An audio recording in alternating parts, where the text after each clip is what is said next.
Baik. Assalamualaikum warahmatullahi wabarakatuh. Alhamdulillah rabbil alamin. Wa bi nasta'in wa la umuriddin waddin. Wa salatu wa salam ala asrofil anbiya wal mursalin wa ala alihi washabihi ajma'in amma ba'd. Yang saya hormati Ustadz Ahmad Hamdan selaku guru pamong saya, guru PAI di Lembaga Pembangunan 1, serta teman-teman kelas 12 yang saya banggakan. Semoga kita bisa bekerja sama dalam hal belajar dan fastabiqul khairat, berlomba dalam kebaikan. Baik, perkenalkan, nama saya Taufikur Romanil Mashkur. Nah, insya Allah saya akan ber-PPL atau belajar bersama Ustadz Hamdan terkait dengan pendidikan agama Islam, dan juga saya berasal dari Universitas Islam Jakarta. Saya semester 6 mengambil jurusan pendidikan agama Islam. Baik, alhamdulillah hari ini kita bertemu dalam pertemuan pertama, yang mana hari ini insya Allah kita akan membahas tentang kajian demokrasi dalam Islam, Quran Surah Al-Imran ayat 159. Selanjutnya,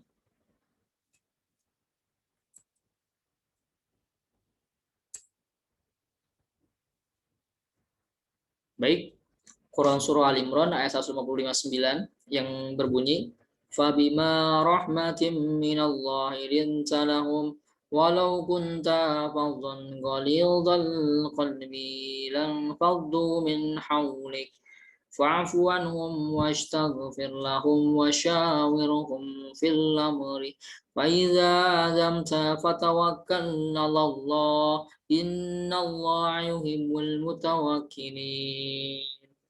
Baik, yang artinya, maka disebabkan rahmat dari Allah lah kamu berlaku lemah lembut terhadap mereka. Sekiranya kamu bersikap keras lagi berhati kasar, tentulah mereka menjauhkan diri dari sekelilingmu. Karena itu maafkanlah mereka, mohonkanlah ampun bagi mereka, dan bermusyawarahlah terhadap mereka dalam urusan itu. Kemudian apabila kamu telah membuatkan tekad, maka bertawakallah kepada Allah, sesungguhnya Allah menyukai orang-orang yang bertawakal kepadanya. Baik, teman-teman, di sini penerapan tajwid yang mana kalimat hukum bacaan dan alasannya. Kalimat fabima hukum bacanya matobi'i, yang mana alasannya fathah diikuti alif. Fathah diikuti alif. Oke. Selanjutnya kalimat rahmatim minna idgham bigunah, tanwin diikuti huruf mim. Oke. Linta ikhfa, yang mana nun sukun diikuti huruf ta. Fadhan ghalidha izhar, yang mana tanwin diikuti huruf ghain. Ghain, ya. Selanjutnya lan faddu hukum bacaan ikhfa, yang mana asalnya nun sukun diikuti huruf fa. Oke, huruf fa. Min haulik izhar, yang mana nun sukun diikuti huruf ha. Anhum wastaghfir izhar syafawi, mim sukun diikuti huruf waw. Selanjutnya fil amri izhar qamariyah, yang mana alif lam sukun diikuti huruf hamzah.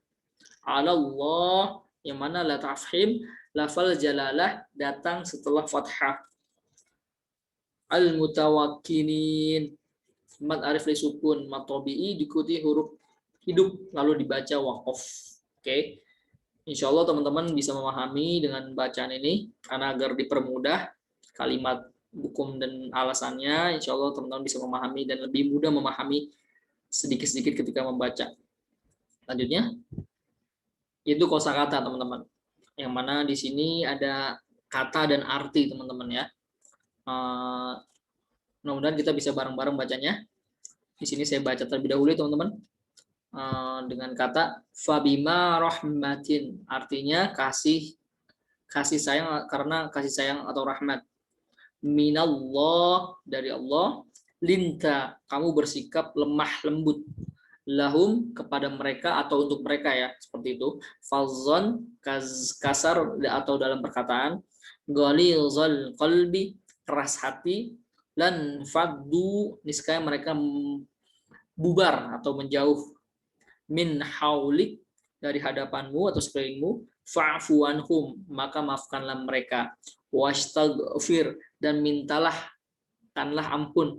Ini berasal dari kata astaghfir, mohon ampun, seperti itu teman-teman.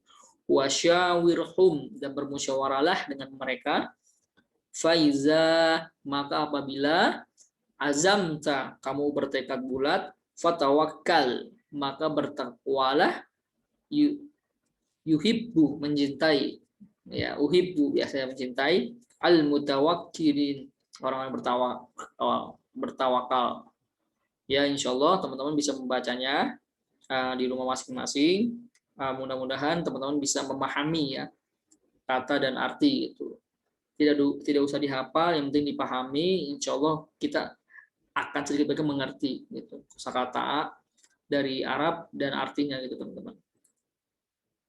Selanjutnya kandungan surah Al-Imran 159, yang mana terdapat lemah lembut merupakan rahmat Allah. Hal pertama yang dapat diambil dari surat Al-Imran ayat 159 ini adalah sifat lemah lembut Rasulullah SAW adalah karena rahmat Allah. Rasulullah SAW memiliki sifat lemah lembut. Ayat ini menyatakan sifat lemah lembut itu karena rahmat Allah Ta'ala. Penjelasan disajikan oleh Sayyid Qutb itu mengisyaratkan sikap lemah lembut harus dimiliki oleh setiap mukmin, terlebih lagi jika ia seorang pemimpin. Selanjutnya, sikap kasar akan menjauhkan. Kata-kata kasar dan keras hati adalah sifat yang secara fitrah dibenci oleh manusia. Bagaimana tidak, teman-teman? Ketika kalian ada teman mengomong kasar, atau misalnya ketua kelas kalian mengomong kasar, atau seorang pemimpin yang mengomong kasar, itu akan menurunkan image anggotanya, teman-teman. Seperti itu. Jika ada pemimpin yang kata-katanya kasar dan hati keras, maka sudah barang tentu manusia akan menjauhinya. Jika dia mendekat, itu pun karena takut dan terpaksa, teman-teman. Artinya, ketika siapapun kalian menjadi pemimpin, sikap kasar atau dengan bahasa kasar itu akan menjauhkan terutama anggota kalian. Ketika kita di konteks sekolahan ya teman-teman. Ketika di kelas kita menjadi pemimpin, kita terbiasa dengan kata-kata kasar atau toksik gitu teman-teman. Itu sedikit banyaknya orang akan menjauhkan. Memang sekarang banyak yang nyaman dengan bahasa kasar seperti itu. Namun sedikit banyaknya cepat atau lambat itu orang-orang akan menjauhinya, seperti itu teman-teman. Selanjutnya, memaafkan dan sikap demokratis. Kandungan yang dapat diambil dari surat Al-Imran ayat 159 ini ialah perintah untuk memaafkan dan memohonkan ampun serta bermusyawarah. Meskipun sebagian dari kaum muslimin telah berbuat salah, Allah tetap memerintahkan Rasulullah untuk memaafkan dan memohonkan ampun kepada Allah. Allah juga memerintahkan untuk mengajak mereka bermusyawarah. Seperti itu teman-teman. Artinya, ketika kita berdemokrasi, kita berdiskusi, teman-teman, atau kalian berbeda pandangan, pendapat dari yang lainnya, nah itu kita bisa memaafkan, teman-teman, kayak gitu. Artinya, ketika si A dan si B saling bertukar pikiran atau berdiskusi atau berbeda pandangan gitu, itu adalah salah satu sikap dari demokratis, yang mana menerima pandangan orang lain dan menerima pendapat orang lain kayak gitu. Tapi di samping itu juga ketika tidak adanya kesepakatan bersama, kita bisa memaafkan satu sama lain kayak gitu. Selanjutnya, tawakal dalam menyikapi hasil musyawarah. Kandungan dari surat Al-Imran ayat 159 ini adalah perintah untuk bertawakal terutama setelah bermusyawarah. Artinya, kita harus melibatkan Allah Subhanahu wa taala ketika kita sudah menjalankan musyawarah, yang mana itu agar mengurangi rasa kekecewaan ketika kalian bermusyawarah namun hasilnya tidak sesuai dengan apa yang diharapkan, teman-teman. Kalian ambisi nih di kelas menerima saran saya, contoh seperti pengadaan pengumpulan uang kas, namun banyak yang tidak sepakat dengan nominalnya. Nah, itu kita nggak boleh suuzon terhadap orang gitu. Seperti itu teman-teman. Bila kita bicara sejarah teman-teman, pada saat dulu perang Uhud yang mana Nabi Muhammad SAW memerintahkan kepada para pemanah di atas gunung Uhud. Nah, namun ketika kaum muslimin diyakini sudah menang, namun Rasulullah SAW itu menyuruh para pemanah agar tidak meninggalkan tempatnya, yang mana di Bukit Uhud paling atas teman-teman. Nah itu Rasulullah SAW memerintahkan para pemanah untuk tidak meninggalkan tempatnya. Namun apa? Banyak para pemanah atau banyak para prajurit yang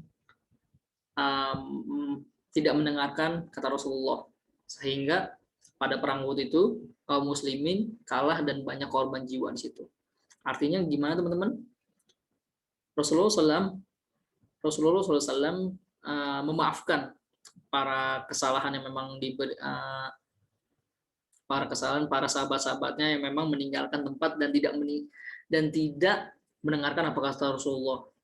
Di sini sudah dijelaskan lemah lembut merupakan rahmat Allah. Artinya Nabi Muhammad SAW pemimpin yang memang sudah lemah lembut teman-teman. Bagaimana tidak, kesalahan sekecil itu atau sebesar itu yang memang menyebabkan korban jiwa pada saat perang Uhud, Nabi Muhammad SAW masih memaafkan seperti itu dan tidak bersikap kasar terhadap kesalahan tersebut, teman-teman. Dan baiknya lagi itu beliau memaafkan, masya Allah ya. Bagaimana Nabi Muhammad SAW sangat idola pemimpin di dunia, teman-teman. Seperti itu. Lanjutnya. Baik, di sini kita akan membahas demokrasi. Demokrasi berasal dari bahasa Yunani, yaitu demos dan kratos. Demos bermakna rakyat atau khalayak, sementara kratos bermakna pemerintahan. Demokrasi sebagai sistem pemerintahan mengizinkan dan memberikan hak kebebasan kepada warganya untuk berpendapat serta dalam mengambil keputusan di pemerintahan. Artinya teman-teman, di demokrasi ini rakyat sebagai kekuatan final, teman-teman. Ketika rakyat sudah bergerak terhadap demokrasi atau sudah cerdasnya rakyat terhadap demokrasi, adanya keterbukaan dari pemerintahan, insya Allah negara ini akan baik, teman-teman. Seperti itu. Karena hak dan kebebasan warganya dijamin oleh pemerintah, teman-teman. Seperti itu. Seperti mengemukakan pendapat, memberikan saran, sumbangsi, dan sebagainya, teman-teman. Lanjutnya. Syura. Syura menurut bahasa dalam kamus Mu'jam Makais Al-Lughah, syura memiliki dua pengertian, yaitu menampakkan dan memaparkan sesuatu untuk mengambil sesuatu. Menurut istilah dan pendapat ulama terdahulu, definisi syura yang diberikan oleh pakar hukum ilmu fikih kontemporer dalam Asyi Syura fi Zilli Nizami al-Islami, di antara ada proses menelusuri pendapat para ahli dalam suatu permasalahan untuk mencapai solusi yang dibenarkan atau mendekati kebenaran. Artinya, syura ini adalah suatu kegiatan musyawarah, teman-teman. Oke? Musyawarah ketika ada pemilihan ketua kelas, sekretaris, bendahara, dan sebagainya kalau kita konteks sekolah ya teman-teman. Seperti itu. Nah, sehingga di sini mencari solusi dari permasalahan-permasalahan yang ada, teman-teman. Seperti tadi kita bahas bahwasanya ketika adanya permasalahan uang kas, bagaimana menyesuaikan dan menyelesaikan masalah-masalah yang ada ketika pengumpulan uang kas, gitu teman-teman. Contoh kecil seperti itu ya teman-teman. Lanjutnya. Nah, persamaan demokrasi dan syura, teman-teman. Nah, persamaan demokrasi dan syura ini, syura hanya merupakan mekanisme kebebasan berekspresi dan penyaluran pendapat dengan penuh keterbukaan dan kejujuran. Seperti tadi teman-teman, ketika bermusyawarah, kita menyampaikan pendapat, itu penuh keterbukaan, tidak ada yang ditutupi, dan penuh kejujuran. Nah, sehingga teman-teman kita tahu kita menyampaikan aspirasi atau menyampaikan pendapat. Yang mendengarkan pendapat kita harus bisa menerima dan tidak mengolok-olok pendapat dari yang lainnya seperti itu. Nah, demokrasi ini tentang penghormatan kepada individu dan memberikan kesempatan kepada pihak untuk berpartisipasi dalam mengurus pemerintahan.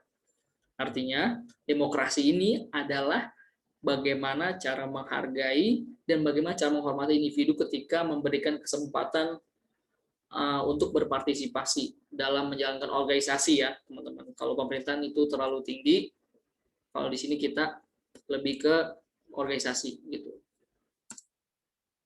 Nah, pemimpin paling demokratis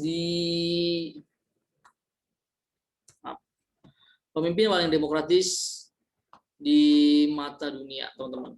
Nah, sebagai seorang pemimpin, Nabi Muhammad SAW telah membuat banyak sarjana dan tokoh barat sangat kagum dan terpengaruh. Meskipun tidak suka seperti itu, teman-teman.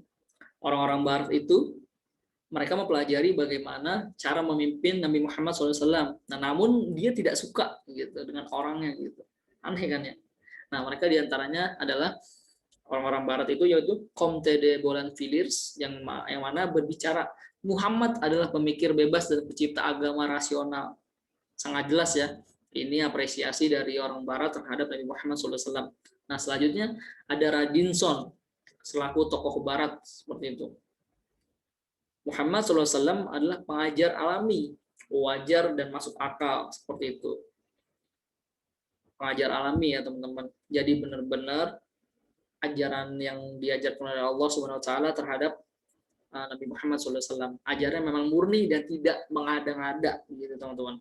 Wajar dan mudah diterima dan masuk akal seperti itu teman-teman. Selanjutnya Goethe atau sastrawan besar Jerman. Bagaikan sungai besar mengantarkan airnya mencapai lautan. Sebagai pemimpin Nabi Muhammad SAW sangat mengayomi teman-teman. Sangat mengayomi umatnya dan sangat mengayomi sahabat-sahabatnya ketika ada kesalahan, ketika adanya wahyu dan sebagainya teman-teman. Seperti itu. Sehingga banyak para pemimpin atau tokoh dunia itu mengapresiasi Nabi Muhammad SAW dengan mempelajarinya, dengan mempelajari kepemimpinannya teman-teman. Kayak gitu. Mudah-mudahan kita bisa belajar sedikit banyak terkait kepemimpinan Nabi Muhammad SAW, teman-teman. Rangkuman, baik. Mencintai musyawarah dalam mengambil keputusan pada segala hal yang terkait dengan kehidupan keluarga dan masyarakat. Oke, jadi teman-teman di sini wajib mencintai musyawarah maupun di keluarga dan di masyarakat. Ketika ada permasalahan, wajib dibicarakan dengan hal-hal baik maupun di keluarga dan di masyarakat, teman-teman ya. Jadi nggak boleh mengambil keputusan sendiri. Tidak boleh kita egois atau tidak mendengar orang lain. Adanya musyawarah seperti itu. Lalu bersikap lemah lembut dalam bermusyawarah, baik ketika menyampaikan pendapat maupun menanggapi pendapat orang lain. Jadi teman-teman harus legowo gitu. Teman-teman harus legowo ketika memang pendapatnya diterima ataupun tidak diterima, teman-teman. Seperti itu. Ketika kita mencoba aspirasi atau pendapat, ketika tidak diterima, kita harus mengerti, teman-teman. Dan kita tidak boleh egois dan bersikap lemah lembut dan husnuzon. Mungkin itu belum yang terbaik, teman-teman. Selanjutnya, melaksanakan hasil musyawarah dengan penuh sikap tawakal kepada Allah Subhanahu Wa Taala sehingga terhindar dari segala buruk sangka apabila ternyata keputusan musyawarah tersebut tidak membuahkan hasil yang seperti yang diharapkan, teman-teman. Artinya, ketika kita sudah bermusyawarah dengan teman-teman, ketika kita sudah ngobrol banyak sama teman-teman, namun hasilnya tidak sesuai dengan apa yang kita harapkan atau sesuai ekspektasi kita, teman-teman. Nah, itu kita semua serahkan pada Allah Subhanahu Wa Taala. Karena memang kita semua sudah berikhtiar. Nah, keputusan itu bersama, teman-teman. Nah, sehingga Allah Subhanahu Wa Taala akan menentukan bagaimana dan apa yang terbaik buat organisasi tersebut, teman-teman. Begitu. Selanjutnya, terjadi pro kontra di kalangan para ulama tentang demokrasi. Sebagian menerima dan sebagian menolak. Nah, seperti itu, teman-teman. Ketika musyawarah dan syura sudah dilaksanakan baik-baik, pasti dengan berbedanya pandangan berbedanya intelektual, dan berbedanya pola pikir, itu adanya pro kontra. Ada yang setuju, ada yang tidak setuju, ada yang tengah-tengah, seperti halnya sekarang ini kita tahu adanya larangan sholat Jumat atau Idul Adha yang besok kita laksanakan, teman-teman.